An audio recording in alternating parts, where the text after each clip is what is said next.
here tonight. My name is Emily Breedlove. I'm the Executive Director of Pass STL, and I work for the City of St. Louis. This topic is one of my favorite ones to have at events, because understanding how to engage with media and the press is something that's so incredibly important for entrepreneurs, because it's our job to make sure that our stories are told. It's our job to build a relationship with the media, with the journalists and the media organizations, because if we aren't our advocates, the story won't be shared. So the goal of tonight's conversation is we're going to pull apart each of the different publications that are up here and really understand how they vet stories, how they want you to submit your stories, and what advice they would have in building ongoing relationships with the media. At the end, we will have Q&A. So hold your questions to the end and we'll make sure that there's time to address them. Okay, so Paul did such a great job of introducing everybody, but I want to give everybody the chance to talk more about who they are. So each of our panelists, can you introduce yourself, your organization, and explain the role that you have in the organization? We'll start with Nathan. Hi, I'm Nathan Rubbelke. Good to see everyone out. Thanks for coming today. I work for the St. Louis Business Journal. I cover technology, startups, and innovation. In addition to that work, I also do our sports business coverage. I also lead our editorial coverage for our new publication called St. Louis INNO, which launched back in August. INNO is kind of, like Paul was saying, it's difficult to describe sometimes, but it's its own kind of publication, its own website, its own newsletter. And that's really the hub for all of our startup and innovation news now. So we really want to be that publication that can tell the story from kind of seed to exit. But in addition, we also want to cover kind of innovative larger companies as well. So larger companies, making some cutting edge technology, or got an innovative partner with a startup. Those are type of stories we want to tell as well. Great. Dave? I'm David Nicklaus. I'm the business editor at the Post-Dispatch. I'm the business columnist at the Post-Dispatch. I was business editor for a few years back in the 90s. I've been doing the columnist thing for about 20 years. So I don't know if I know where all the bodies are buried, but I probably do know some places to look anyway. So I write 3 columns a week. I write about everything from sort of national economic policy and what's going on with that inflation rate anyway, to perspective pieces on local large businesses, to kind of what's going on with the startup community as our staff has shrunk over the last 15 years. It's left to me often to be the primary person covering kind of startups, tech, what's happening at T-Rex, what's happening at Cortex, what's happening with the ag sector. We do have beat reporters who pick up some of that, but there really are not many of us. So I do a little bit of all of that. Definitely interested in meeting some of you here. And as I said, I write about all kinds of topics, but I have to say one of the most fulfilling and exciting things to have written about over the last decade or so has been the sort of the burgeoning of a tech startup sector in St. Louis. Awesome. Paul?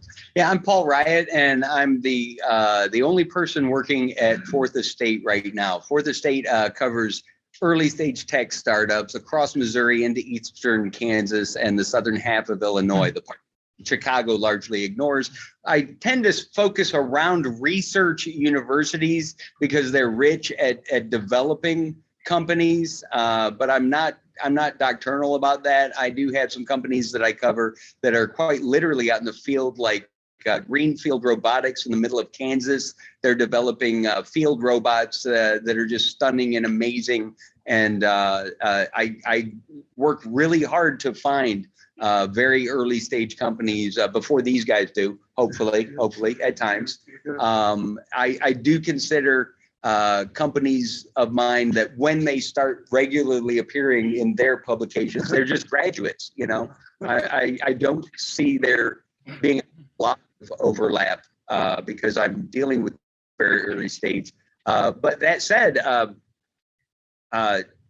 I do want to make money so I can expand this. This is not a hobby of mine. And I'm applying a business model and an electronic media approach that I don't believe is being done in the region right now. And it's very speculative. It is a startup. It may or may not work. I consider myself in a working beta right now, and I'm still pivoting with product to figure out what exactly works. Awesome. Okay, Jeff, can you hear me? Yes, I can hear you. Can you guys hear me okay? Yes. Can you introduce yourself and the publication that you work for or who you used to work for? Jeff? Yeah, I'm just partnered up with Paul here at the Fourth Estate. Work with him on the side, as he mentioned earlier, a USC business grad and banker by trade, but very interested in the startup and tech community in St. Louis. So that's all I got. Happy to be here. Okay, so John, all the Hey. J's. Hey, So John. I've known Paul for about 25, 30 years. I have worked all around the country as a broadcast journalist. I've worked for a dozen different news organizations, including virtually every television network that does news these days. I'm a freelancer today, and the last staff job I had, I did business reporting, business producing for thehill.com here in Washington, D.C. And the last series I did for them was a 10-part series on startups. Awesome, thank you. Okay, so we're going to shift gears and now talk about how you guys vet the stories that you get.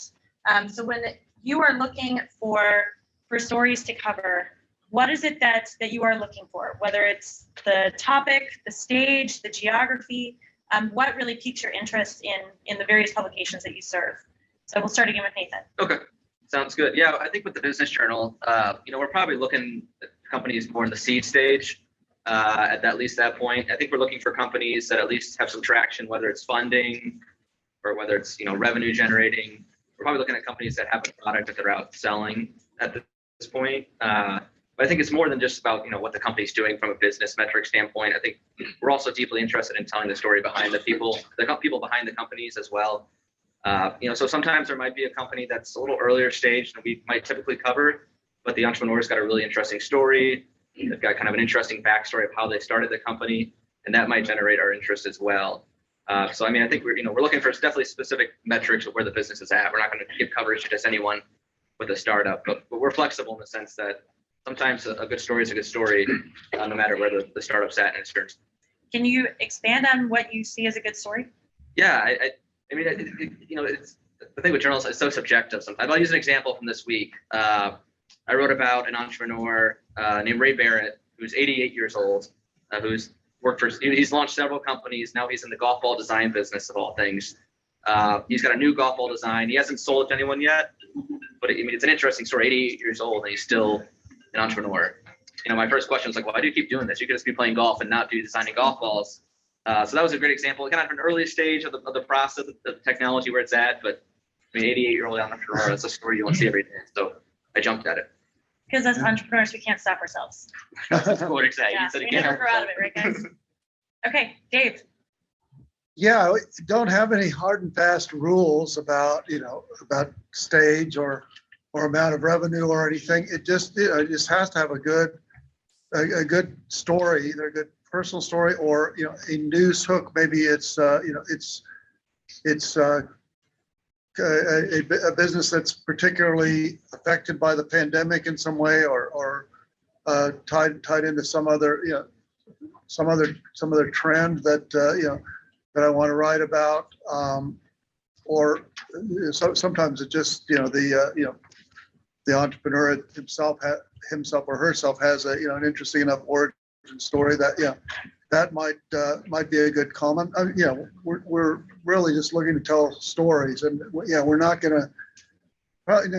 Unfortunately, our staff is smaller than it used to be. We're probably not going to write about every company that gets founded here, or hires a couple employees, or raises a little bit of money. But we try to pick the ones that are working on something really, really interesting. So would you say that some of the hooks are tying to, like you said, some current Yeah. events, some current trends, Right. something that's also in the news that you see as immediately relevant? Yes. Okay. Yes. Yeah. We call it like a news peg or a hook, but yeah. Okay. Paul, what about you? I'm forever looking for companies that these guys have not found yet. I mean, if there's a litmus test, that's a prime thing for me. And it's nothing personal. It's just, if they're selling apples, I want to sell oranges, you know? And I'm trying to apply beat journalism and build the infrastructure on the back end to support when I do hire reporters, that they can easily start tracking, when do I call this company back to ask them if they have completed the thing they mentioned in the last interview that they were working on. So I'm applying a beat reporter methodology using technology to stay on top of the stories, because I've found in the news organizations that I've worked with, we work really hard to get that first story on something, and then we drop the ball in follow-up. And generally, and this is not just a business news thing, there's a first story that's attractive to the journalist, but there's probably 12 other stories down the line, and I want all of them. So I'm trying to do that. What do I cover other than that? I'm looking for anything that is an indicator of growth or growth potential. I pay attention to the Scandalaris Center's idea bounces, but I don't report on them, because in reporting on a very early stage idea, I could harm it. However, anybody who's got something that they're working on a prototype and they want to talk about it and tell me what they're doing, I don't need a working prototype to start talking about that. If they were actually putting it forth and it doesn't harm them to talk about what they're building, I'm game. But if they say they'll have it done in 6 months, they're going to get a call from me saying, is it done? And if it's not done in 6 months and another 6 months go by and it's still not done, and it's another 3 months go by and it's still not done, I take them in my ecosystem map and I put them in delisted or inactive. I never go back to edit the facts of any story. But if I see, and man, I got a tech startup, and this is not my first startup. Startups fail in droves. There's not a personal thing there. But if a company appears to be DOA, I move it over to, I don't think this one's doing much, in just a little area called delisted and inactive. They can change that immediately by calling me up and saying, hey, we're doing something. Boom, they're right back in the ecosystem. So it's like, it is a moving target. Yeah. It's not really easy to define, but one of my favorite stories is the non-founder first hire. And it's the bread and butter of my reporting, if I were to characterize it, because every time I ask a 2 or 3 person founder team, well, what went into being able to hire that first person? That is an incredible story. Saying, why did you pick this person? That makes that story awesome. And how is this person going to help you in what you're doing to forward the goals of your stuff? I mean, it just, and I don't know that that's the bread and butter of these guys. You know, I don't know that that's what they would go for, but that is something that I look for all of the time, because it's an indicator that this company is doing something that's gearing up for explosive growth of some kind. That's it. Great. Mm-hmm. Paul, I wanted to ask, yeah. what's your, the basis of your saying you might harm those very early stage, idea stage companies? There's so many pivots when you're in idea stage, that if I hold somebody accountable to the idea, I could be harming them because they haven't evolved it fully yet. When I first presented my 36-page horrible business plan to Jack Scatizzi, he went through it. God bless him. He's a wonderful man. And he went through it and told me each and every point that was just not going to work. And on about at least half of that, he was absolutely right. Had I been in the public eye through that process, I may have lost track of the value in what he had, the gift that he gave me of hard criticism, you know, and I don't want to interfere with somebody else's growth prospect at the very early stage idea. Once I started executing on that and putting up a very early beta, I think, you know, I do want that kind of exposure. Does that make sense? Yeah, Okay. it does. Thanks. Well, and that points to getting an article written about you as an entrepreneur can be the first shot that you get to really get some traction, right? To get that visibility.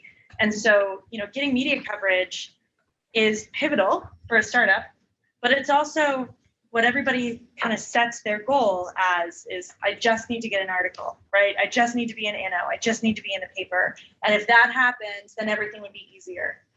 There's a lot of misconception around securing media, which often leads to a lot of mistakes being made of not knowing when is the right time and the best way to pitch and what is the right story angle. As we all know, it's very easy for the struggle to overshadow, right, the best hook.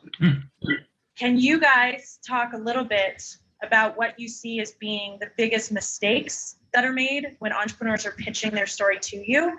And I'm actually going to start with John. Okay, yes. For me, my entire career has been spent in broadcasting, in television. And so for me, what I need is a visually compelling story. I need to know that you've got something that has a good visual hook. I did a story 3 or 4 years ago on a food delivery service, food prepared delivery service out of the Baltimore, Washington area about 4 years ago. Brand new startup. And they were competing with HelloFresh and all of those companies. And they had a great hook on how they did it. And so I did the story for thehill.com, and they got several investors, including a $25 million infusion. And then 3 months after the story that I did, and after they had like 28 million in infusion, they filed for bankruptcy. And so that's one of those things where you wonder if you're over promoting a company and whether or not they can live up to their own expectations. I've also done stories on tech startups, but it's the visual hook for me. It's got to be something compelling that I can showcase on camera and tell people that story, the story through the visuals, as well as whatever interviews I can get. Awesome. Thank you. All right, we'll start with Paul this time. What are some of the biggest mistakes that you see with the... Paul, you're biggest fan here before in the room. We Yeah, just Jack. talked about you, Jack. Just talked about you. I hope it was kind and accurate. I was telling why I did not cover idea bounce, because at the early stage, public criticism could be bad for the evolution of the ideas. And then I talked about how you kindly waded through the 36-page horrible business plan that I had and told me why it wouldn't work, and that public exposure at that time would have been horrible for my evolution. Whereas I took at least half of what you said, put it into a context, and then, you know, anyway, Welcome, you got Jack. mentioned. Yeah, welcome. Sorry. Okay. By the way, those who don't know Jack, he's friggin' awesome. The guy is an absolute pillar of Missouri's tech startup ecosystem over at MTC. So thank you for coming, Jack. Some of the mistakes that I make are the same kind of mistakes that entrepreneurs make with pitches. They get so wrapped up in the features of their product that they think that somehow that's newsworthy, you know. I came out with this new feature is just not at all interesting to me. I've launched on a new app store is a business advancement. I've updated my app to incorporate new stuff is not. I've pivoted my app to go after an entirely different audience, however, that is interesting to me, you know? So getting wrapped up, just like when they're getting trained up for pitch competitions or for any of that stuff. It's like, tell me what you're doing. Don't get in the weeds with the technology and the product. I know that's what you guys focus on all the time. I focus on my product too, but it's like, I need to be looking more at, well, what does it do for the business? And that first hire is far more newsworthy than the latest update of the product. As far as an indicator of growth, you should be updating your product. You should be correcting things based on stuff, unless it's like earth-shatteringly different that's putting you in a completely different direction. I just don't care. It's not interesting. You know, good for you. Also, the coming up with a story that's not really hard news, and I got to say, I'm partly to blame for this. Like, I'm using beat reporting, and I'm gonna name some names. I called Gift of Meals Andrew, who's just hired 2 personnel, and that's great.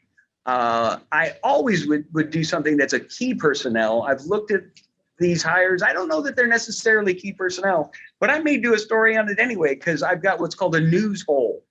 The time that I have spent with this week, I haven't published a news story in over a week, which I've not failed to publish at least 6 news stories in a week since April. So my news hole is gaping right now and needs to be filled with anything. What's a news story just dropped, you know. So My now's a good time discernment. to pitch it. I hate to say it, and man, we all suffer from this in some way or another. There are weeks where what makes a story is radically less picky than other weeks. Am I wrong, guys? It depends. I It mean, depends. No. this is a weird time of the year with the holidays, no doubt. Sure. Yeah.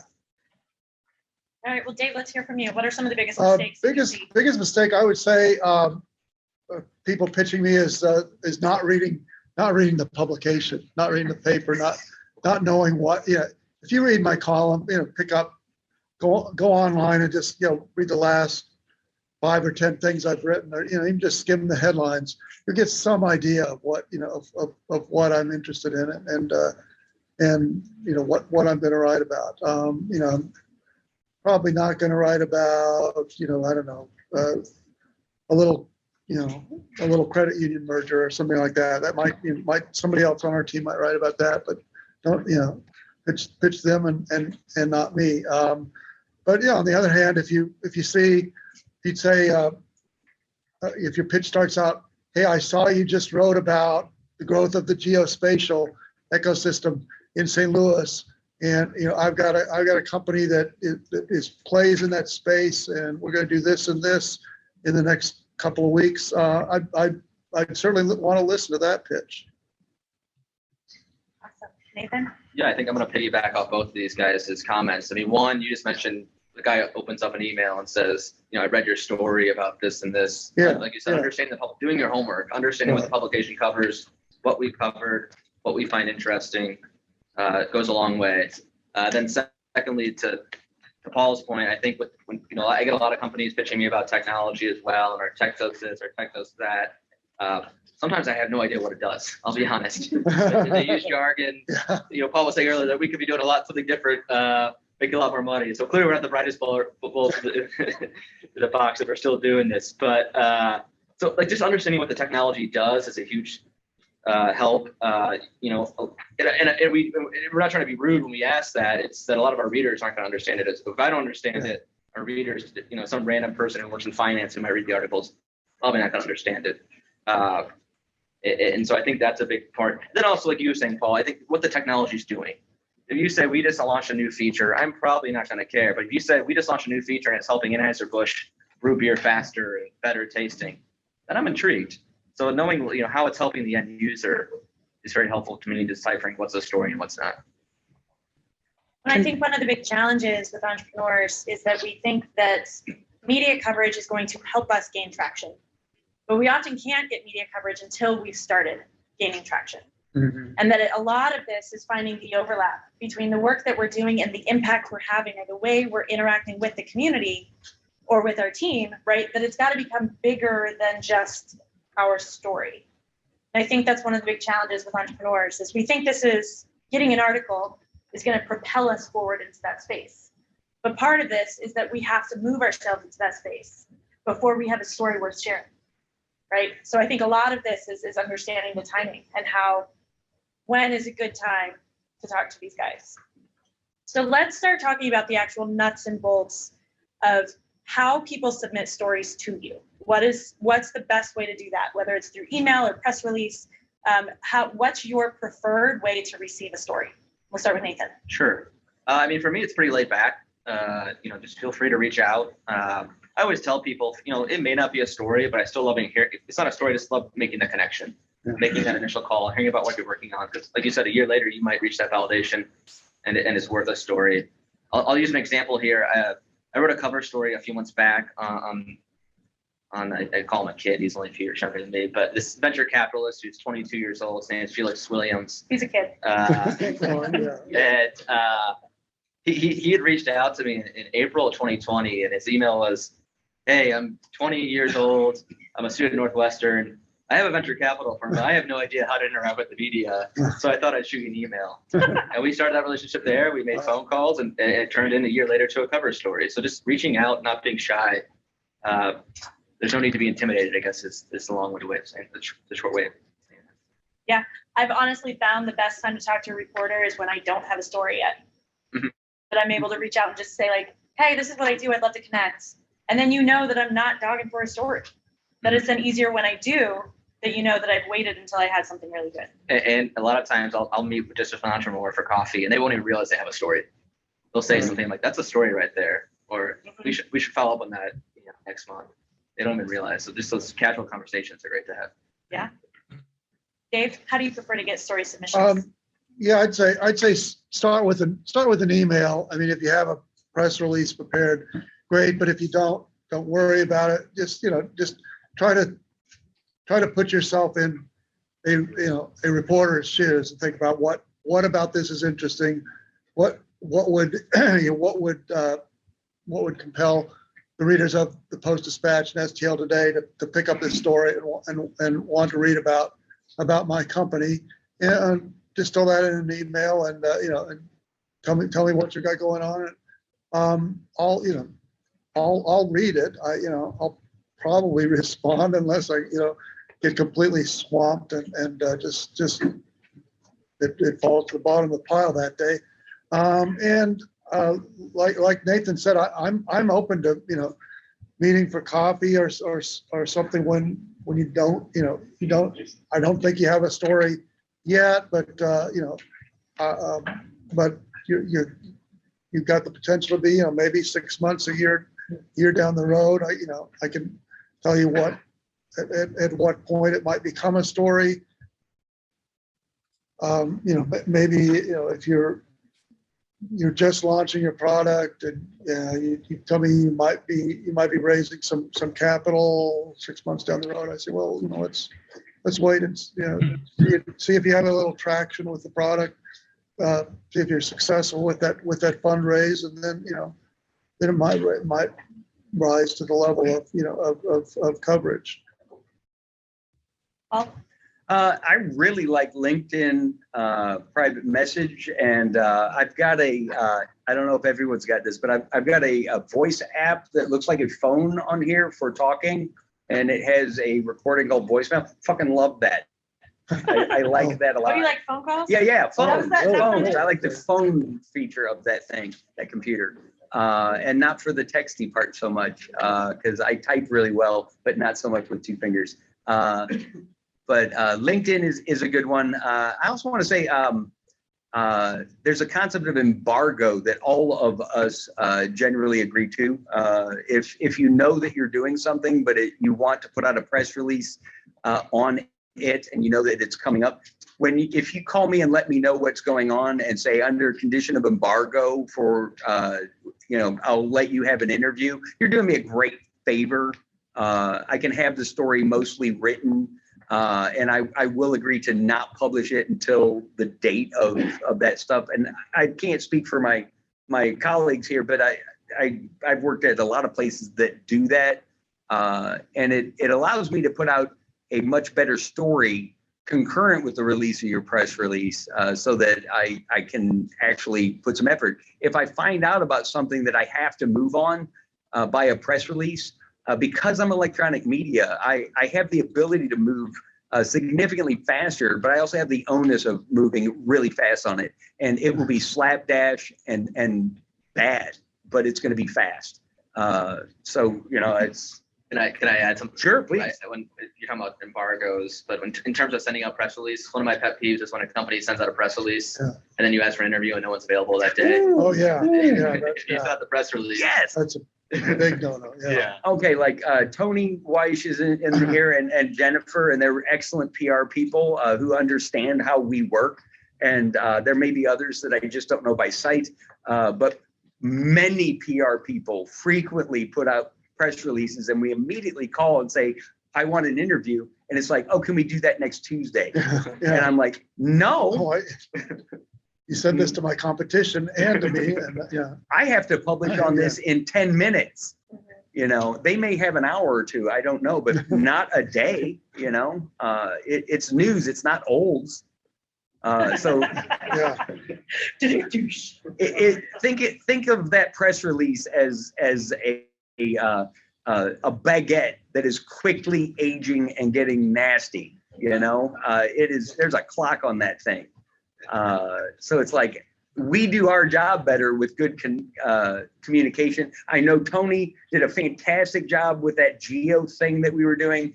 I also got, and I complained to him about it. I'm sorry, Tony. I got at least 100 emails from a whole bunch of other PR people who had companies that are in no way interesting to me geographically or at the level of their development or what they're doing. And I was just inundated. I'm just a one-man shop. I couldn't do my job because of all of the asshole PR people flooding my email with stuff that I have no interest in, And then Tony stood out because he knew what I was looking for and he asked me, and that's a rare thing in a PR person. We need good PR people on our end too. There's also a lot of them that are just checking off boxes and doing a disservice to you. All right, John. Yes. You want to share what the best way that you've seen stories being submitted? How you want that to be done? I have to echo everything everyone else has said, but then I need to add, as a broadcaster, I need to add the visual component. I need to know you've got something that I can show people, and it does not have to be whiz bang moving or anything else, but I've got to have something that I can show them as a potential and have them go, well, yeah, I can see this happening. So, but if you want to reach out to me, it can be an email, it can be a phone call. God, don't send me a fax. That's still a thing. No, it isn't. But you can send me your web link. You can send me, your web page, and just show me things on that. But it's got to be something that I can sell to people as far as the visual aspect of it goes. Because in a 1.5 or 2 minute piece, I've got to have something to show them, as well as having you say it. I've got to be able to show people this is what they're talking about. Paul? Yeah, well, and so that's one of the big challenges in doing. So one of my businesses is that we do events. We do a program called Camp Girl Boss. That's a summer camp for middle school girls. And I remember the first few years when I started to try and get press for it, I recognized that when it came to the news on television, they weren't going to run a story until the camp was actually happening. They could show up and film it, right? And so I had to really understand that the newspapers, that is the kind of story platform where they're willing to talk ahead of it, right? That they're talking about that it's coming and that it's happening. But when you're talking about the 6 o'clock news, they're only going to be there the day of. They're not going to promote the event unless you're like GeoInt, unless you're like this massive thing. And so a lot of this is really understanding each of these different mediums show up at different times to tell your story in different ways. And so how can I say one thing?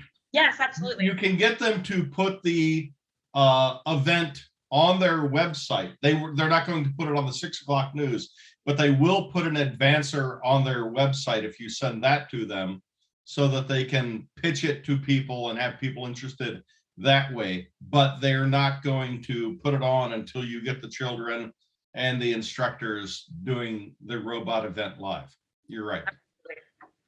Okay, so now we're going to talk about the dreaded press release, right? The piece that we all have to have at some point. It can be cumbersome, it can be intimidating. Talk to me about what it is that you're looking for in a press release, how you want it written, how you want it delivered, what are some deal breakers when it comes to that? So how do you guys prefer receiving press releases? We'll start with Paul. Jennifer, do I ever take any of your stuff right out of a press release?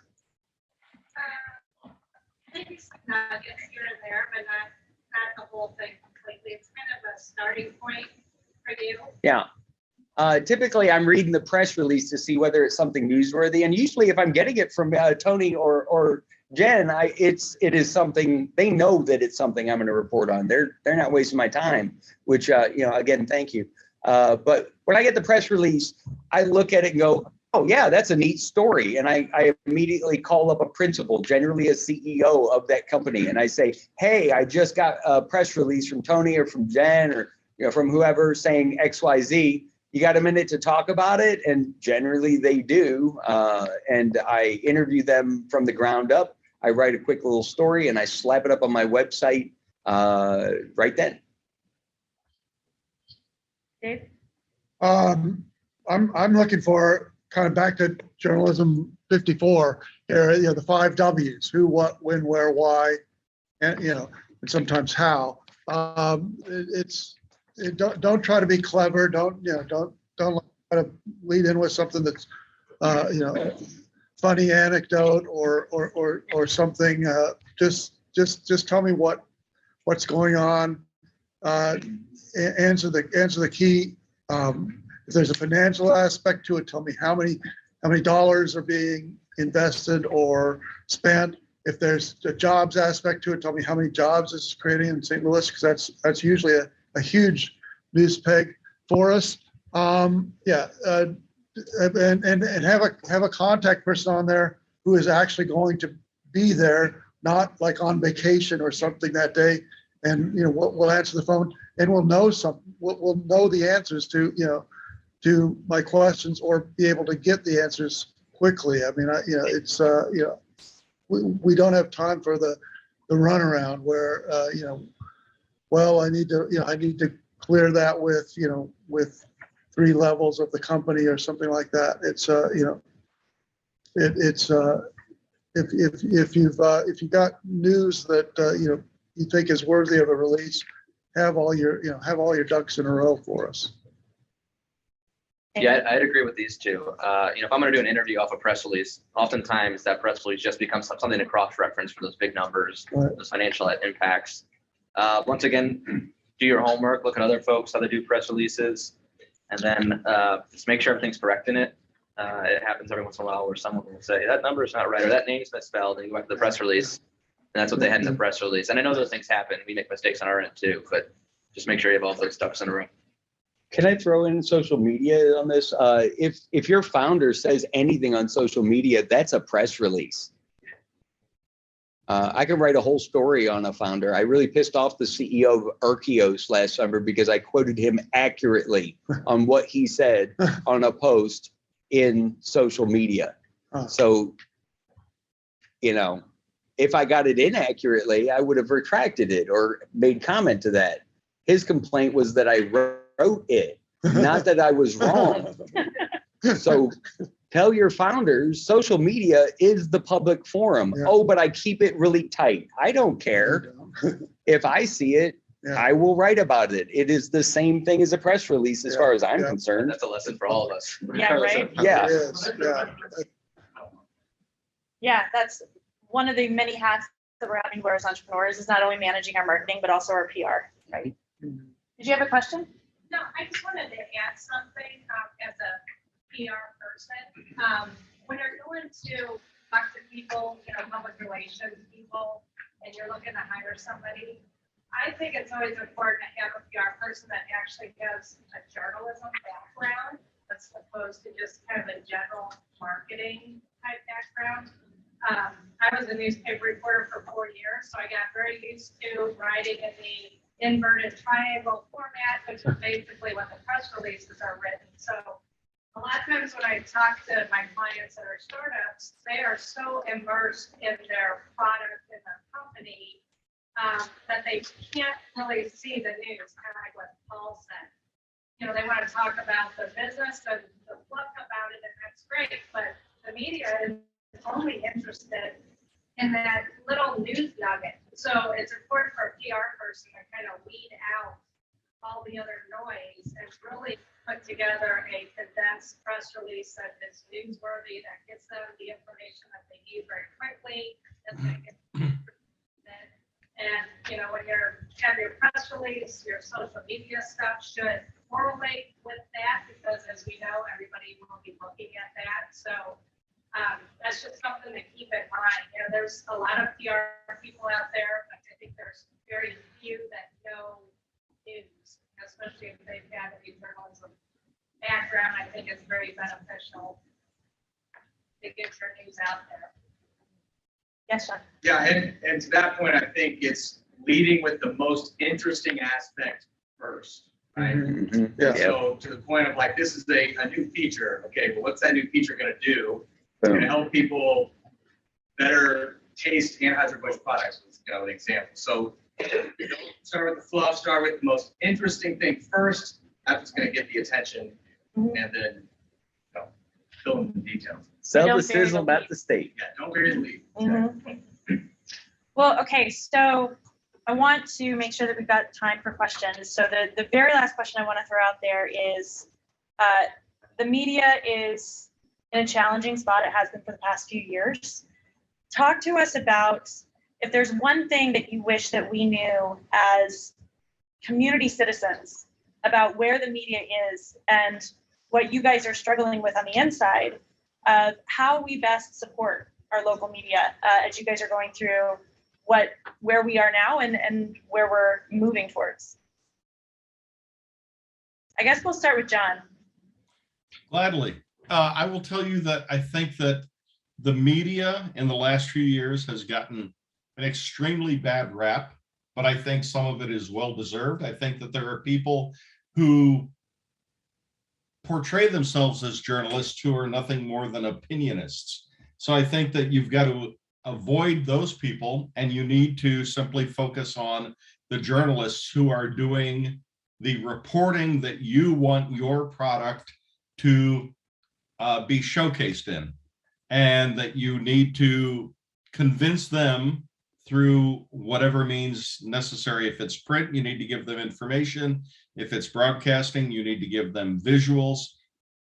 You need to sell them on your product, and you need to find somebody you trust. And that's part of it these days, is that we've got the right-wing journalists, we got the left-wing journalists, and we got the centrists, much like what's happening in Congress. And you've got to find somebody that you believe is going to best deliver the sales of your product, the information, so that you can deliver your product to the market you're hoping for.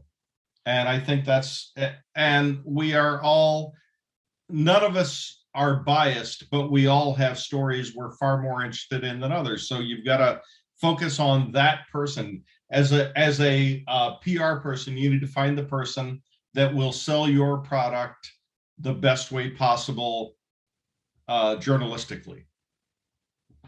Great, thank you. All right, Nathan. Yeah, a couple things come to mind. I think we've hinted on it through the conversation, but newsrooms are as thin as they've ever been. So we're not going to get to every story, and it's not necessarily always personal, or there's not that we don't want to. It's just we have limited resources. The second thing I think is, there's a lot of attention on clicks these days and clickbait, and there is pressure from up top at journalism outlets to get clicks. But I know for all of us on this panel, at the end of the day, we just want to tell good stories. And so I think sometimes the media gets a bad rap for that, but I think most journalists are in it just to tell the story. That's why we get up in the morning, because it's always something new. Dave? Yeah, what I would like people to know about the media in general and the Post-Dispatch in particular, and our staff is we are all people who operate with a sense of mission and operate under a code of ethics that's pretty firm. I mean, we're not going to write about stories in which, a business, for instance, in which we have a personal interest, or if our corporate overlords have an interest in it, we'll certainly disclose that. Still try to be objective about it. And the journalists at the Post-Dispatch are all people who live in the community, who care deeply about the community. They're sure they're going to report on St. Louis warts and all, but with a kind of underlying mission of we want the community to thrive. We want to improve things. If you've never looked at the Pulitzer platform, which we publish every day on the editorial page, take a look at it. It's kind of our ultimate mission statement. From a speech that Joseph Pulitzer gave back in 1911 or something. It's really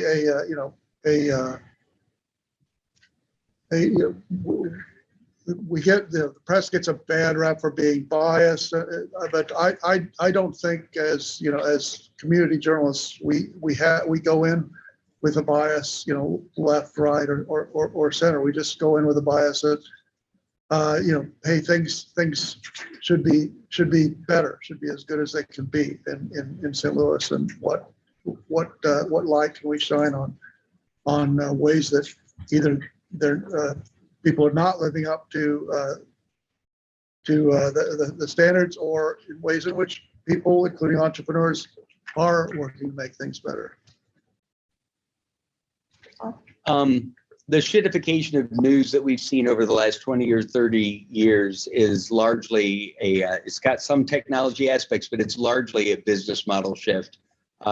Street newspapers in particular, like the Post-Dispatch, gave up their regional monopoly and lock and entered into an online environment where they're competing for ad dollars with TikTok creators and yoga pants instructors and everything. Or Google and Facebook. Or Google and Facebook.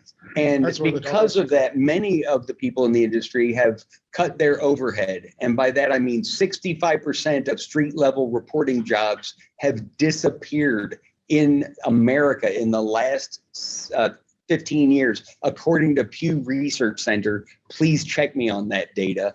And the Midwest was hit particularly hard because a lot of those jobs also migrated to the coasts.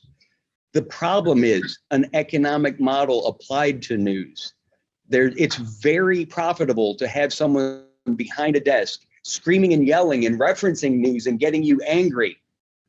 But it's very expensive to put reporters in the streets to go and actually do the reporting.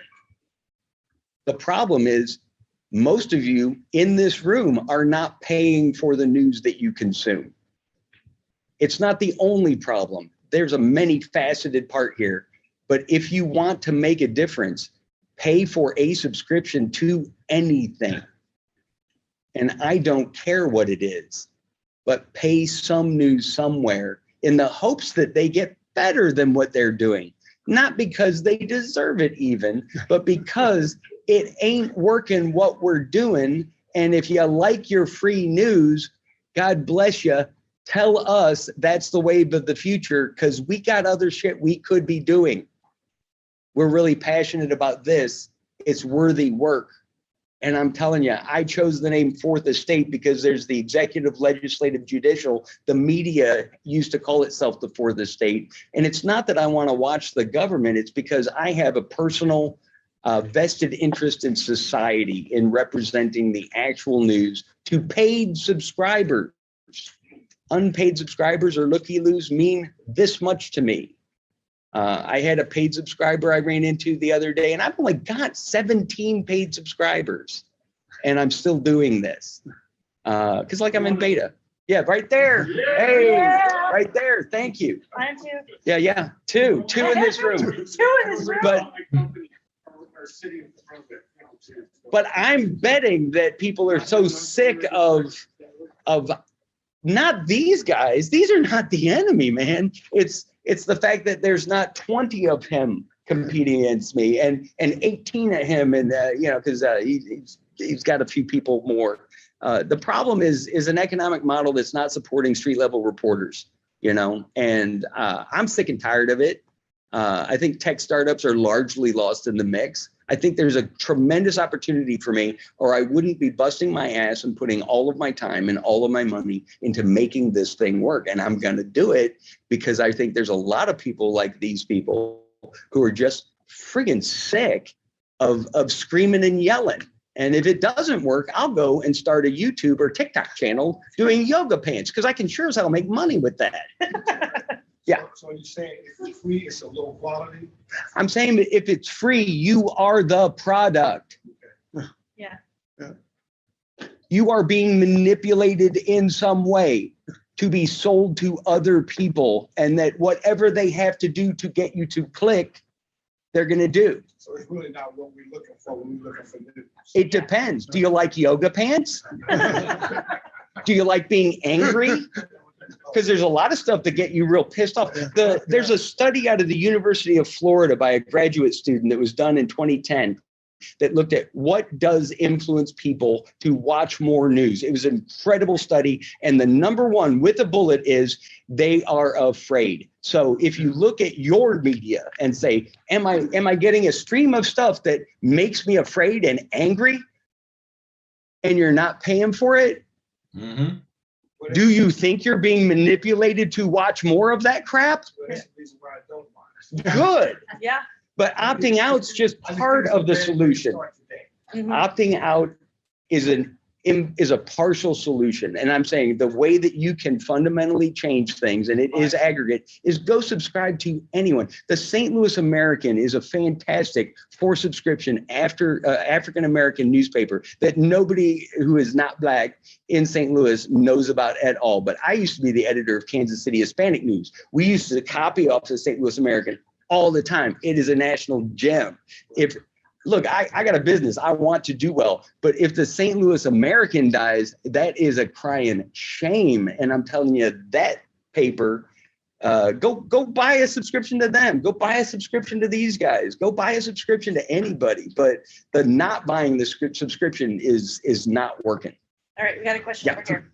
Well, I get on a soapbox, I'm sorry. Paul, I was going to ask if you're soliciting subscribers, which obviously you are. I have bad news for you. Your future yoga pants is not going to be.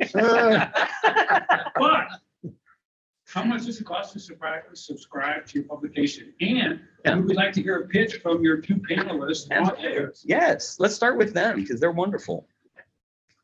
We're running specials all the time. If you watch, kind of watch our social media or our website, you'll see ads pop up for $6 for 6 months or something like that. And we're making a real push on digital subscriptions, realizing that we still make a lot of money on the printed product, but we're realizing that not everybody wants that, and we're putting some of our content, including like my Sunday columns, behind a paywall, hoping that it will, it's worth people to pay something. And if you do that $6 for 6 months and you like what you read, we're betting that you'll re-up at a more of a full price. So that is definitely a big part of the business model going forward. And Nathan mentioned clicks before. We don't even emphasize clicks anymore. It's like what are subscribers reading? What is enticing people to subscribe? What is the headline they might click on, hit the paywall, and say, yeah, I should pay for this. Yeah, we look at that now. We call conversion statistics on what makes people, and it's a lot of times I think it's thrown right at the wall. It's so hard to figure out what makes people want to read an article and then subscribe to your publication. But But I'll make a pitch for the Business Journal real quick. We usually run a Black Friday special where I think it's right around $75 for a year of online access, and then your weekly paper as well. And all of our content right now is unlocked. And you can also subscribe to our newsletter, which goes out twice a week. So please do so. Cool. And currently I'm $7 a month or $80 for the year, but I will be raising my prices in January. So if we get it Okay. down, that is Yeah. for next year. You can get all three real Or it's cheap. going up, Yeah, right? Yeah. whatever. Yeah. No, I'm going to be putting in some functionality. I'm shutting down the last 2 weeks of January and 1 week of January. Hopefully just 1 week. And I'm putting in some functionality. My target audience is anyone who would have walked into the Venture Cafe pre-COVID. I've done a very good job at getting paid, and I have about 130 unpaid subscribers who are walking off a 6-month free premium subscription, and that some of them will start converting, and I have no conversion rate to go by yet because I just launched full bore in April. But I'm not getting.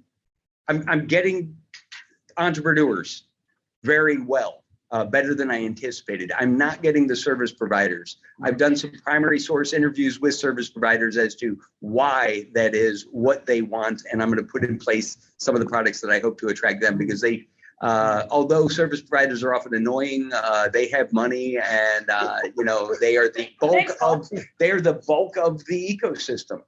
Yeah. We have the opposite problem with the Business Journal. We get the venture investors, we get the support organizations, they subscribe. The entrepreneurs are harder. Yeah. Right. Well, and that's so, I subscribe to all three of these, and even paying, it's about half of what I normally pay just for our monthly subscription for live streaming for Netflix and Hulu and HBO Max, right? It's really, A lot of this is not even about the money, it's about the habit. It's about thinking that we should be paying for news. Like $7 a month is I just spent $7 on my kid's latte, right? So it's so much of this is just retraining ourselves to really think that this is worth our investment. Any other questions? Yes. Yeah, so I'm crafting a press release to send to you guys. Do I need to include quotes, photos, and certain, like, let's say an appendix of certain things in that press release, so that when you get it, you can say, okay, got the information you need to, right? yeah.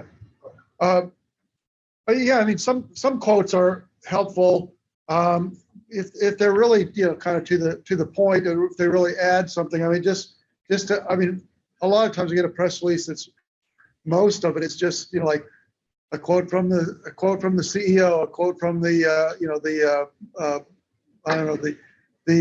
company they're partnering with, a quote from their investment banker, a quote from an investor. Just a bunch of things. I think the PR person was writing it to please all of those constituencies, within the company, rather than writing it for the reporter who's maybe going to write about this. So I mean, some quotes are helpful, but don't think you got to overdo it. I mean, basically, as I said, just try to think of all the salient facts. What would a business focused publication want to know about my company? What would a broader community, local newspaper want to know about it? And what would a website that focuses on startups want to know? Try to think about all these people you're sending it to, and a kind of a fact appendix, or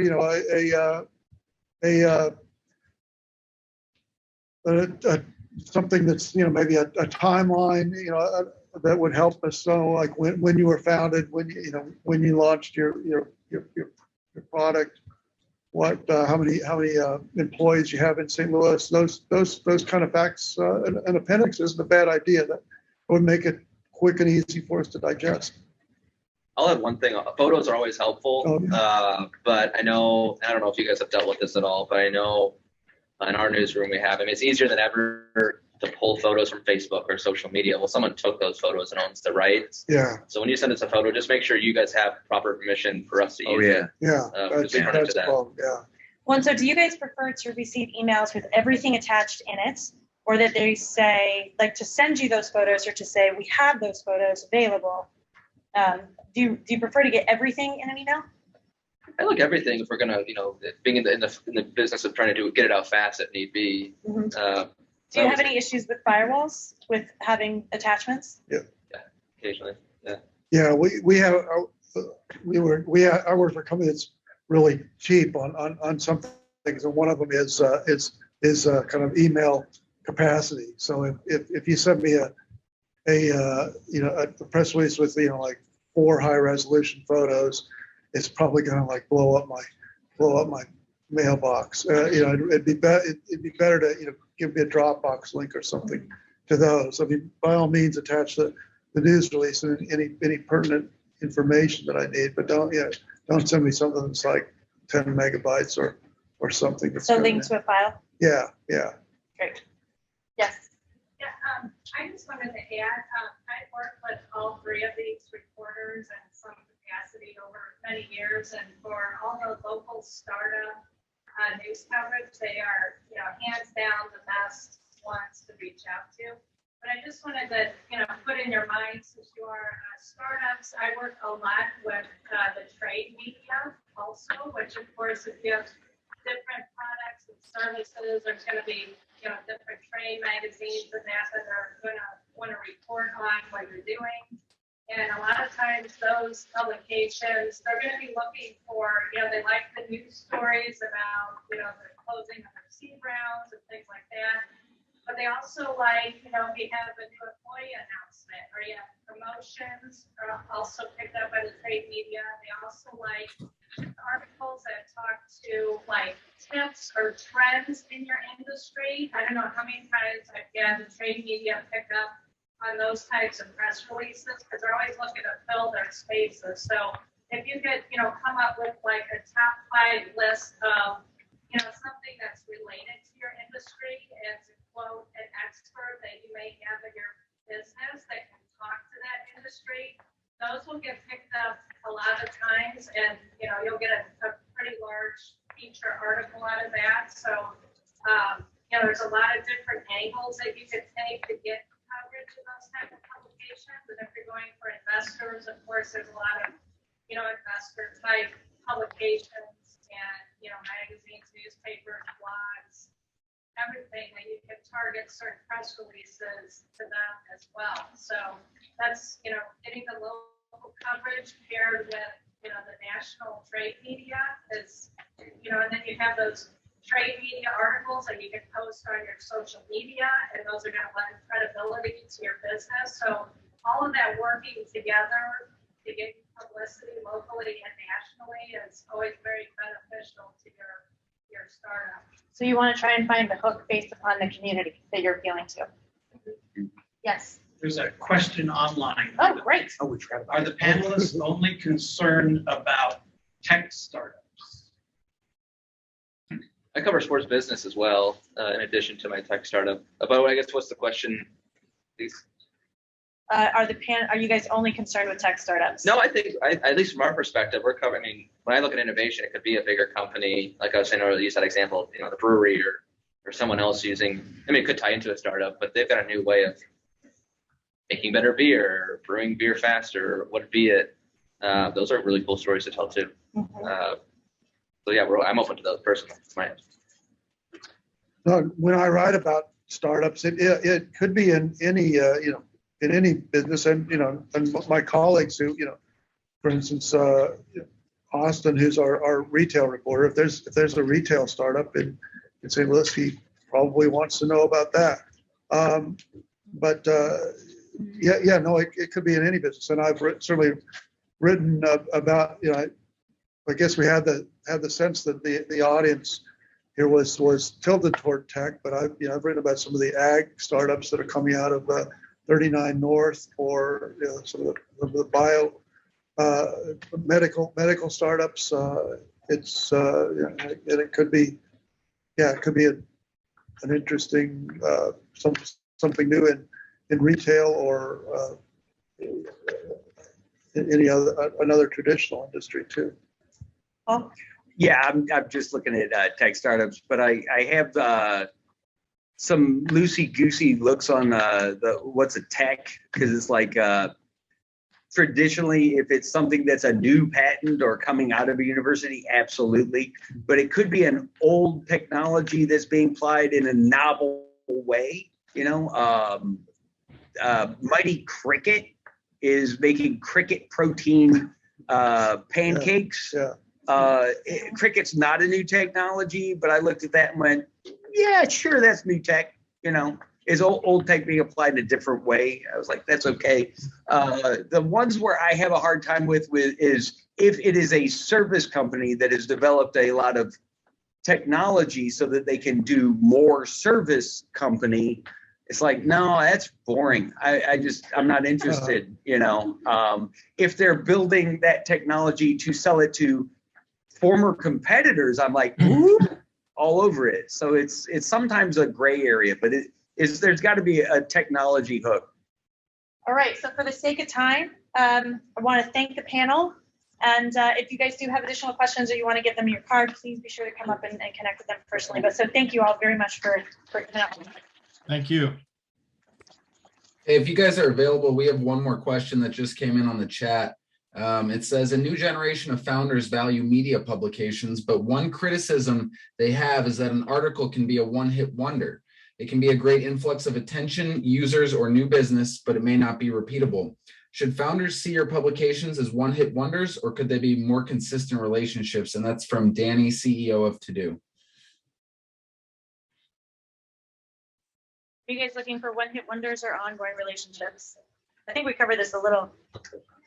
Definitely interested in ongoing relationships, but you have to realize that we have limited bandwidth. I'm not going to write about your company like every week or every month even.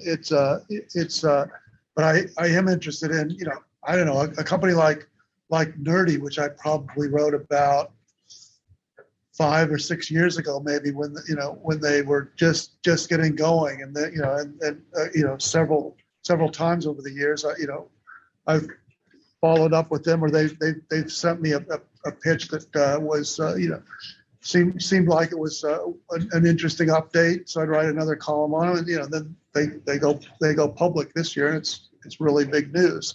Definitely interested in those kind of relationships, but just realize that we have limited bandwidth, and there's a lot of other things that we're trying to cover. Yeah.